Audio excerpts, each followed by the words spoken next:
जय हिंद दोस्तों, beginner studies में आपका स्वागत है। तो आज के इस वीडियो में हम बात करने वाले हैं अभी अभी अमेरिका के द्वारा जो भारत के चाहबर पोर्ट पे जो सैंक्शन लगाया जा रहा है उसके बारे में हम बात करेंगे।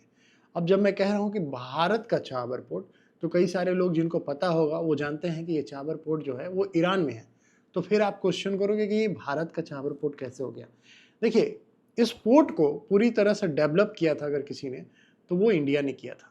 2003 में अटल बिहारी वाजपेयी जब हमारे देश के प्रधानमंत्री थे, उन्होंने उस टाइम ईरान के साथ एग्रीमेंट किया था कि हम इस पोर्ट को डेवलप करेंगे और इस पोर्ट को डेवलप करके हम मिडिल ईस्ट से और रसिया से, यूरोप से कनेक्टिविटी करेंगे और इससे दोनों कंट्रीज को फायदा होता। तो देखिए, कहानी शुरू हो जाती है यहाँ से 2003 से। उस टाइम में इसको नाम दिया गया था international north south transport corridor, ठीक है। और ये हमें रूट दे रहा था कहाँ का? रसिया और यूरोप का। आपको भी पता है कि हमारी एक स्ट्रेटजिक मजबूरी ये है कि हम मिडिल ईस्ट से कनेक्टेड नहीं है। अगर हमको लैंड के थ्रू अगर रसिया से कनेक्ट करना हो तो हमें पाकिस्तान के थ्रू होकर के जाना पड़ेगा।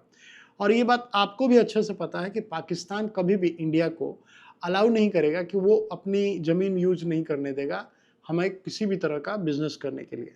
अगर पाकिस्तान हमें अलाउ करता है कि हाँ ठीक है, आप हमारा जो सड़क है उसको यूज कर लीजिए, हमारे थ्रू हो करके आप अफगानिस्तान के थ्रू आप रसिया और यूरोप से कनेक्ट कीजिए, तो इससे कई बिलियन डॉलर का फ़ायदा इंडिया का भी होता और कई बिलियन डॉलर का बिजनेस कहीं ना कहीं पाकिस्तान को भी मिलता।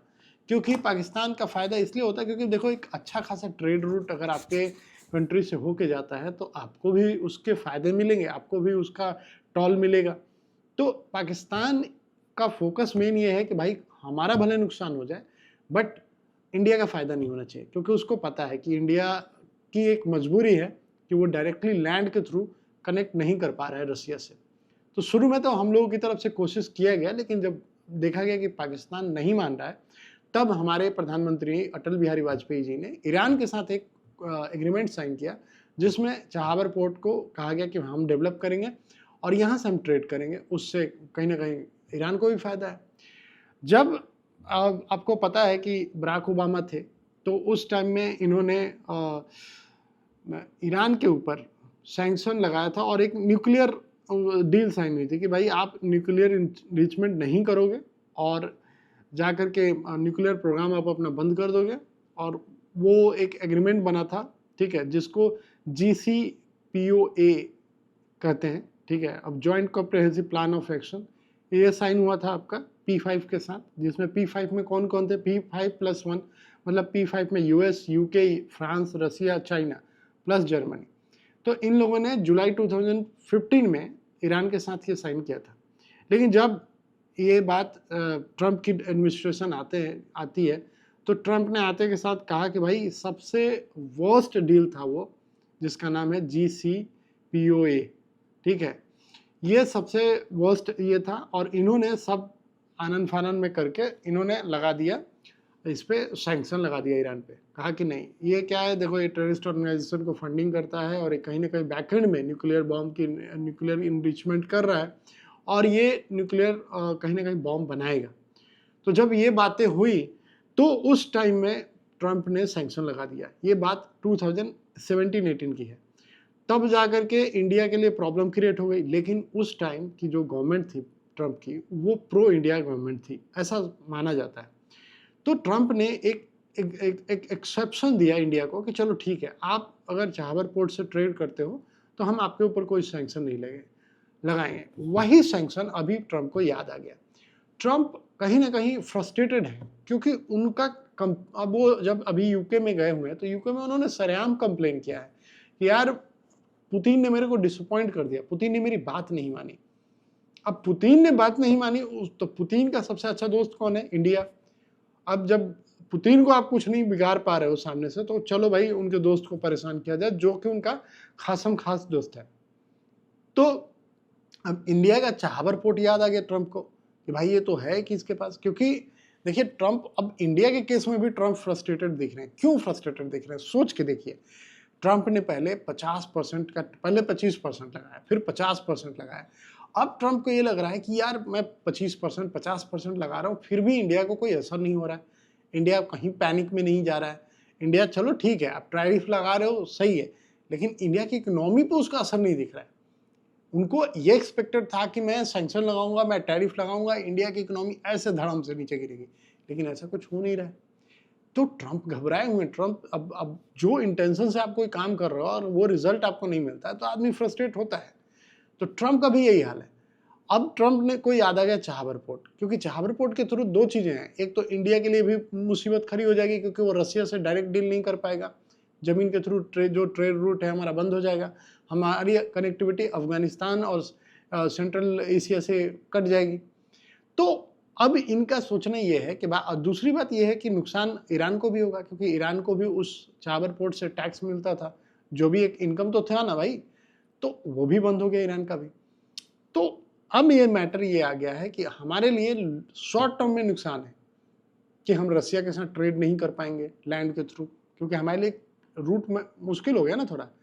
अब ट्रंप का कहना यह है कि ट्रंप चाहते हैं कि जो आईमेक करके आपने एक सुना होगा, ठीक है, कि एक नया वो आया था कि आईमेक एक ट्रेड रूट तैयार किया गया था, ठीक है, जिसके थ्रू मिडिल ईस्ट से होते हुए, मतलब सऊदी अरेबिया, इजराइल होते हुए हम यूरोप तक का एक ट्रेड रूट तैयार किया गया था, जिसमें इंडिया से आप डायरेक्ट यूरोप तक वो ट्रेड रूट तैयार किया गया था, जिसमें आप समझिए कि यूएई भी था, सऊदीया भी था, आपका इजराइल भी था, बहुत सारे मुस्लिम कंट्री और इजराइल सब मिल करके हम यूरोप तक एक ट्रेड रूट बना रहे थे, जिसमें अमेरिका जो चाहता था कि उसको आप यूज करिए। देखिए इसके पीछे बहुत सारे रीजन है। अभी एक और आया है मैटर कि अमेरिका को एक एयरबेस चाहिए अफगानिस्तान में। वो ट्रंप ने रिवील किया है कि this is my grand plan. अब ग्रैंड प्लान में क्या हो सकता है, तो एक बागराम करके एक आपका एयरबेस है जो कि अभी चाइना के पास है। ये पहले हुआ करता था सोवियत संघ के पास, उसके बाद वो चले गए तो तालिबान वालों ने इसको टेक ओवर किया। फिर अमेरिका जब था तो अमेरिका का ये बेस हुआ करता था।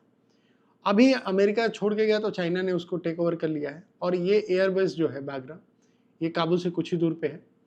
तो इसके थ्रू वो चाह रहा है कि मुझे ये वाला एयरबेस मिल जाए, और कहीं ना कहीं प्लान चल रहा है कि ईरान को टेक ओवर करना है, या तो ईरान में जो गवर्नमेंट है उसको इंटरनली डिस्प्यूट करके उसको चेंज कर देना है, या प्लान ये है ईरान, इजराइल और यूएस का कि कहीं ना कहीं ईरान को ख़त्म करना है बुरी तरह से, और वहाँ पे अपना कोई पपेट गवर्नमेंट बैठाना है। या तो एक्सटर्नल थ्रेट्स के थ्रू हम बैठाएंगे, या तो वो पूरा वॉर करके ईरान में घुस के मार के सबको, उसके बाद उनका पूरा न्यूक्लियर सेटअप जो है डिस्ट्रॉय करके कम्प्लीटली, फिर हम अपना आगे काम बढ़ाएंगे। एक तो ये हो सकता है, और नहीं तो इंटरनली कोई ऐसा, जैसे कुछ भी होता है ना कि एक रिजीम चेंज वाला मोमेंट होता है, वो ऐसा कुछ क्रिएट करके हम ख़त्म कर देंगे ईरान को। तो ईरान को घेरने की बात कहीं ना कहीं तो चल रही है। दूसरी बात यह है कि इसमें पाकिस्तान का रोल क्या है।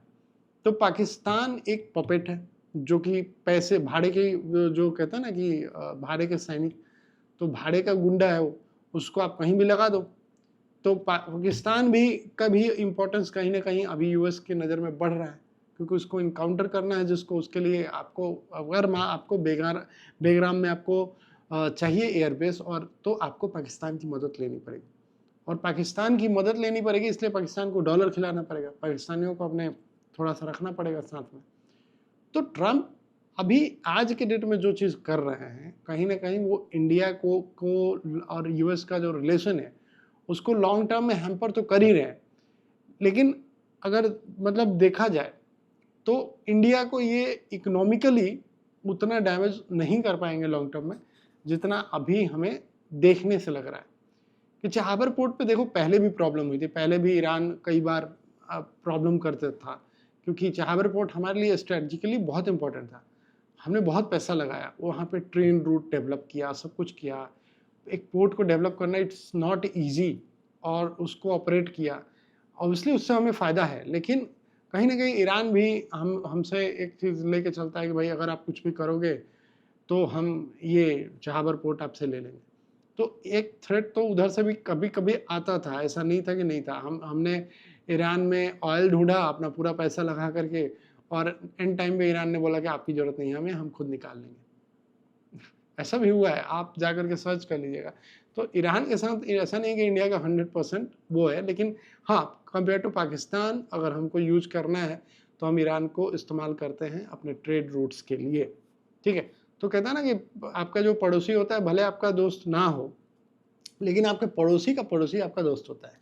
यानी जैसे दुश्मन का दुश्मन दोस्त होता है ना, वैसे ही पड़ोसी का पड़ोसी, वैसे ही हमारे लिए ईरान भी है, क्योंकि पाकिस्तान का वो पड़ोसी है और पाकिस्तान से आपको पता ही है शिया सुन्नी वाला कॉन्फ्लिक्ट तो है ही उनके बीच में। तो बहुत वो दिखाते हैं कि बहुत अच्छे रिलेशन है हमारे, लेकिन ऐसा कुछ है नहीं, ठीक है।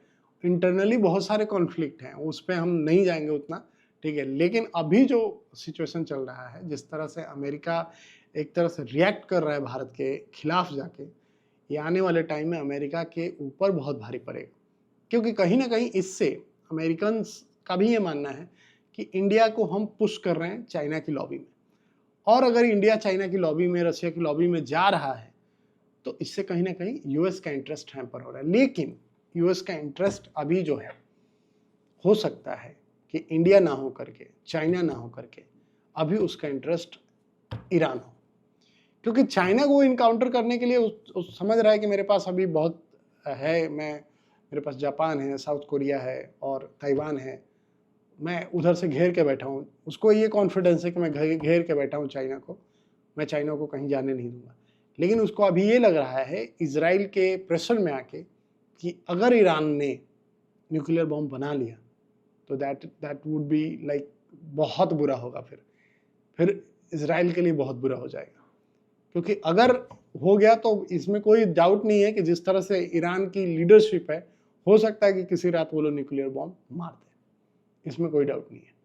तो उस चीज़ को रोकने के लिए कहीं ना कहीं यूएस ये चाहेगा कि ईरान को बाय हुक बाय क्रूक जैसे भी हो सके उसको रोका जाए, और ईरान को रोकने की पूरी कोशिश की जाएगी।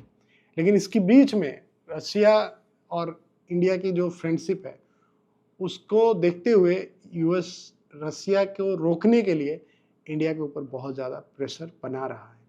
तो ये जो है, अभी ये जो स्टैंड लिया गया है यूएस के द्वारा, ये कितना कारगर साबित होगा? क्या इंडिया को ये झुका पाएगा? क्या इंडिया इस प्रेशर में आकर के किसी भी तरह का डील करना चाहेगा यूएस के साथ? मेरा आंसर, मैं ज़्यादा कुछ नहीं कहूँगा, मेरा आंसर सीधे नो है, क्योंकि इंडिया यूएस के साथ इस तरह के थ्रेट से डर के कभी कोई डील नहीं करेगा। ये हमारी मतलब एक नेचर है हमारी कंट्री का, तो ये होने वाला तो नहीं है, बट एक शॉर्ट टर्म के लिए हमें नुकसान तो ज़रूर होगा इसका।